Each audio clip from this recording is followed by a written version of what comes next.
Bienvenidos todos. Hoy nuestro objetivo es guiarlos a través del fascinante mundo de la fotosíntesis. Nosotras somos Lavina 4, Victoria Ivana Pérez Bravo y Keisha Naomi Olivares Quevedo. En esta presentación abordaremos los siguientes temas. Introducción a la fotosíntesis.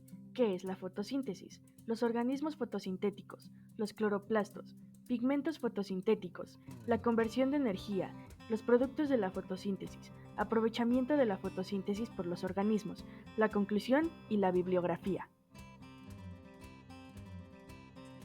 Para empezar, la fotosíntesis es un proceso bioquímico vital que constituye el pilar energético de la gran mayoría de los ecosistemas terrestres. En esencia, representa la conversión de la energía lumínica en energía química en forma de azúcares. Este fenómeno es llevado a cabo por organismos conocidos como autótrofos, que incluyen plantas, algas y ciertas bacterias. El proceso se divide en dos fases principales, que ocurren dentro de los orgánulos especializados llamados cloroplastos. La fase luminosa que captura la energía solar y la almacena temporalmente en moléculas de ATP y NADPH. Y la fase oscura o el ciclo de Calvin, que utiliza esta energía química para fijar el dióxido de carbono y sintetizar carbohidratos. Los productos primarios de la fotosíntesis, la glucosa y el oxígeno, son indispensables. La glucosa sirve como fuente de alimento y carbono fijo para los organismos fotosintéticos y para la mayoría de los seres vivos a través de las cadenas tróficas, mientras que el oxígeno liberado es esencial para la respiración aeróbica global. ¿Qué es la fotosíntesis? Bueno, la palabra fotosíntesis proviene del griego foto, que significa luz, y síntesis, que significa composición. La fotosíntesis es un proceso químico fundamental para la vida, mediante el cual ciertos organismos convierten la energía luminosa en energía química almacenada en carbohidratos. Este proceso es una reacción endotérmica, lo que significa que consume energía para llevarse a cabo. En su forma más simplificada, la fotosíntesis utiliza el dióxido de carbono, CO2, y el agua, H2O, como reactivos, con la luz solar como catalizador, para producir azúcares y oxígeno, O2 como subproducto. La ecuación bioquímica general que resume este proceso es la siguiente. Dióxido de carbono más agua más luz igual a azúcar más oxígeno. Esta ecuación representa la síntesis de una molécula de glucosa, aunque la reacción real es un proceso multifacético y complejo. Organismos fotosintéticos. Los organismos que llevan a cabo la fotosíntesis son conocidos como autótrofos, del griego auto, que significa por sí mismo, y trofo, que significa alimentación. A diferencia de los heterótrofos, que deben consumir a otros organismos para obtener carbono fijo y energía, los autótrofos son capaces de producir su propio alimento a partir de fuentes de energía no orgánicas. Este grupo diverso incluye a las plantas terrestres, las algas y ciertos tipos de bacterias, como las cianobacterias. Dentro de esta categoría, la fotosíntesis no es un proceso único. Por ejemplo, las plantas y las algas realizan una fotosíntesis oxigénica, donde el agua es el donador de electrones y se libera oxígeno como desecho. En contraste, algunas bacterias fotosintéticas, como las bacterias verdes y púrpuras del azufre, realizan una fotosíntesis anoxigénica, utilizando compuestos como el sulfuro de hidrógeno y no produciendo oxígeno. Esta variación demuestra la notable adaptabilidad evolutiva del proceso fotosintético en distintos entornos y linajes de vida. El proceso de la fotosíntesis en plantas y algas se lleva a cabo dentro de unos orgánulos celulares especializados, los cloroplastos. Estos orgánulos, con su estructura en forma de disco, están perfectamente compartimentalizados para albergar las dos fases de la fotosíntesis de forma secuencial. La estructura de los cloroplastos se define por una envoltura de dos membranas, una interna y una externa. Dentro de la membrana interna se encuentra un espacio lleno de líquido conocido como el estroma. El estroma es donde tienen lugar las reacciones independientes de la luz, es decir, la fase oscura. Además, el cloroplasto contiene una red de sacos membranosos aplanados llamados tilacoides, que a menudo se apilan en formaciones llamadas grana. La membrana del tilacoide es el sitio donde ocurre la fase luminosa de la fotosíntesis.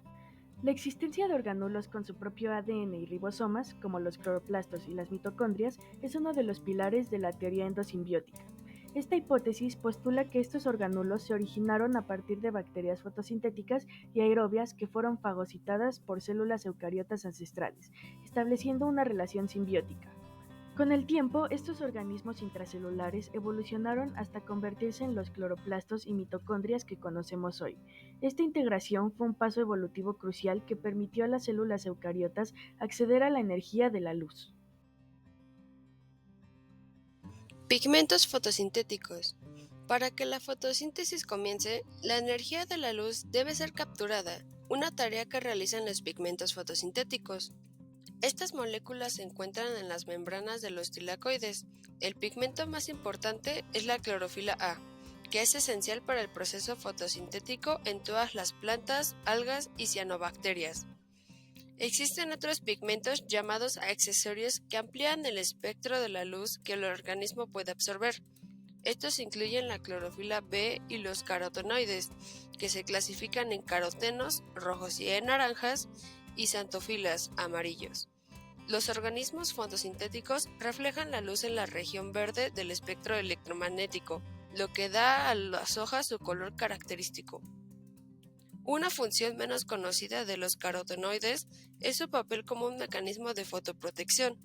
Al absorber el exceso de energía lumínica que la planta recibe del sol, los carotenoides la disipan como calor, evitando así que el exceso de energía dañe los tejidos vegetales por el estrés. Esto revela una complejidad en la función de los pigmentos que va más allá de la mera absorción de la luz, actuando como protectores celulares vitales en condiciones de alta luminosidad. La primera etapa de la fotosíntesis se conoce como la fase luminosa o reacciones dependientes de la luz. Ocurre en la membrana de los tilacoides dentro de los cloroplastos y, como su nombre lo indica, requiere la presencia de la luz. El proceso comienza cuando los pigmentos fotosintéticos absorben la energía de la luz.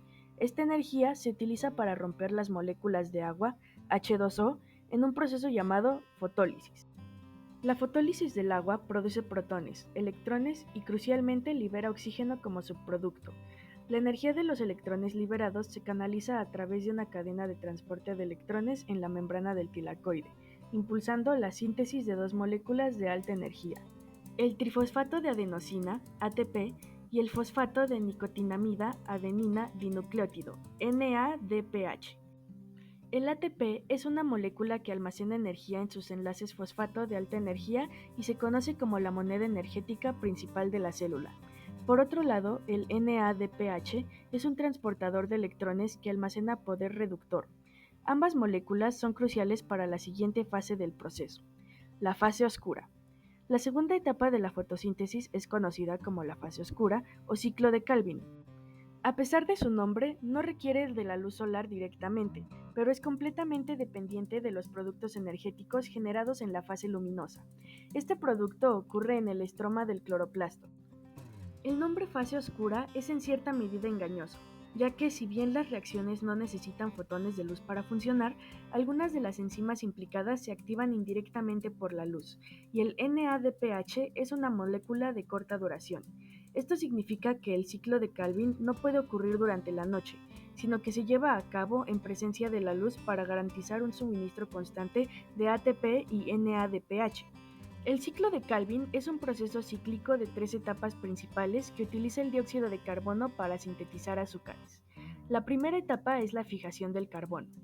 La enzima ribulosa bisfosfato carboxilasa oxigenasa cataliza la primera reacción, incorporando una molécula de dióxido de carbono a un compuesto de 5 carbonos, la ribulosa bisfosfato.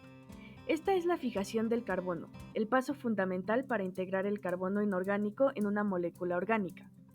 La segunda etapa es la reducción. En esta etapa, el ATP y el NADPH producidos en la fase luminosa se utilizan para convertir las moléculas de fosfoglicerato, PGA, en gliceraldehído fosfato, G3P, un azúcar de 3 carbonos.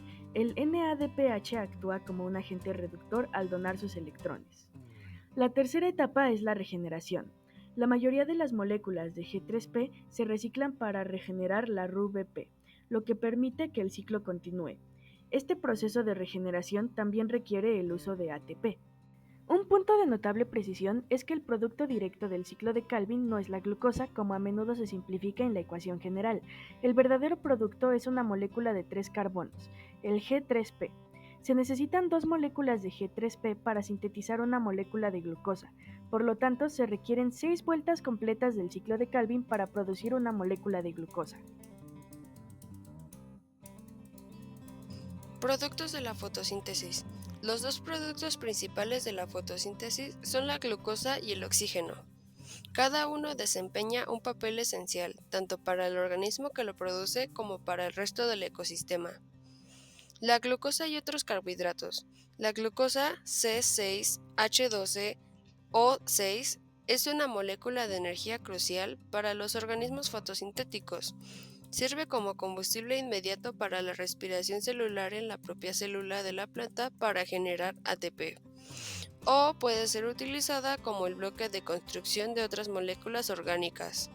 El carbono que se ha incorporado a los azúcares se conoce como carbono fijo y se utiliza para construir polisacáridos como el almidón, que sirve para el almacenamiento de energía a largo plazo, y la celulosa, que proporciona la estructura de la pared celular.